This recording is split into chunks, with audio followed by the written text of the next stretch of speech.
Good day, Legion. I got a quick question for you. Do you want to know which starting location is the best? Or how about, do you want to know just how to link up with friends? Well, give me a few moments of your time, stay tuned, and I will guide you on the right path, finding out which of the 4 starting locations is going to be the best bet for you.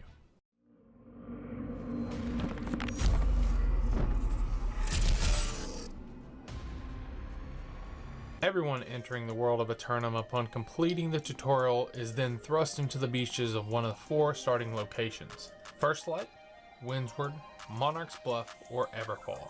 These areas are considered the low-level beginner spawning ground. It hosts many territory wars and brings a huge role in how people are to look at factions, but we will save that for another video. Let's start with solo players. Which location produces the best results for the location and expedited growth? To know that, you'll have to know a little bit more about each location. Let's just give a warning, this is a personal opinion. Let's start out with First Light. This is what I would classify as the area of bottom tier worth. To me, it is literally the bottom of the map in the peninsula and has the most questionable location for growth initially. You can find a good amount of resources there, and pretty quick at that, but it just doesn't do the area justice. It has a lot of potential, and quite frankly, I love the look of the settlements with the aesthetics. Unfortunately, what makes up for the beautiful locations, it lacks an ability for resources. If you've seen my previous video that I made on this map, it shows you all the locations based on geographical information for the resources and the like. Here you can see the locations that I show, which are iron ore, herbs, hemp, and points of interest. It has plenty of resources in the starting area, and due to its location on the map, it comes with a grade of a C+ to me. Otherwise, it'd be much higher.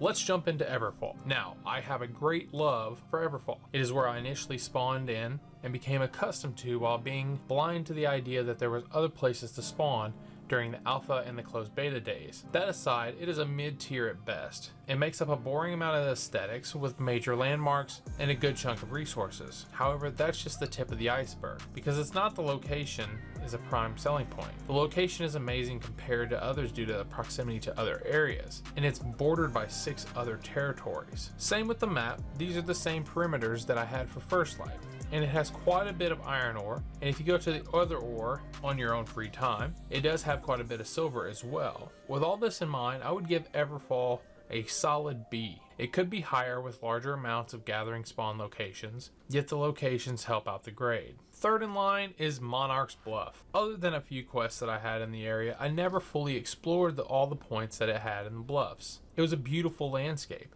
and it's where I would run to find oil until I discovered the map. As a beginner, it had great potential to give you a good source of resources and potential growth. The lore in Monarch's Bluff is also a huge portion of intrigue. It borders a good chunk of Ebonscale, Everfall, Windsward, and the Cutlass Keys. But what makes this area desirable isn't the resources or the geographical location, it's Dead Man's Cove. Containing some great chests and gear potential make it quite valuable of a location to pilfer. As it shows on the map, it has quite a bit of iron and harvesting location for what it's worth, but the locations are still lacking in the bluff. I do enjoy a long raid style battle through, and thus will tie with it for Everfall at a B. I'm hoping some updates with creatures or something interesting will assist it a little bit more. However, I look forward to that in another time. If you're curious why I saved Windsward for last, it's quite simple. To me, it is downright the best, and I'll explain. 4 borders, a good amount of resources, centralized location to an approximate, and most importantly, the location of the first dungeon/raid. The location and borders add a lot, mostly because it touches 3 other starting locations, and that's not the best parts. The resources it's stocked with is mining, harvesting, and other general needs. Its best selling factors come into the form of quests that lead as a beginner, most along the main storyline. They also lead around Windsward,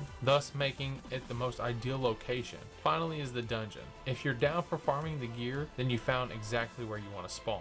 As you can see, it's not lacking in much, albeit it's kind of spread out. Overall, it's the best starting location in my opinion. All of this makes my grading a bit difficult because I haven't said anything really that negative yet. I believe until it's perfect, it doesn't deserve a perfect grade. Thus, I give Windsward a hefty A-.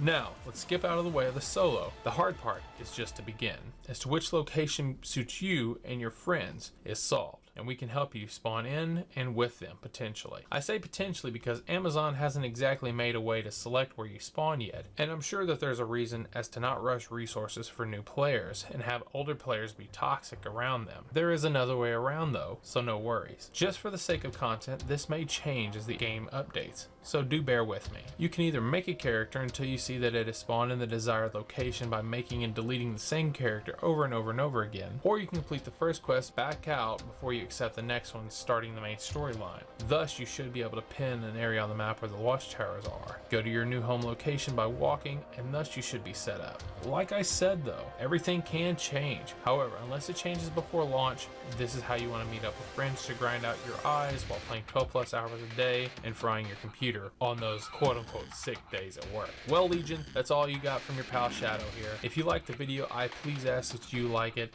If you dislike, a dislike. If you enjoy my content, please subscribe. It does help the channel out greatly. It may not seem much to people, but it does help a lot. That's going to be it for today, guys. I'll see you in the next video. Peace out.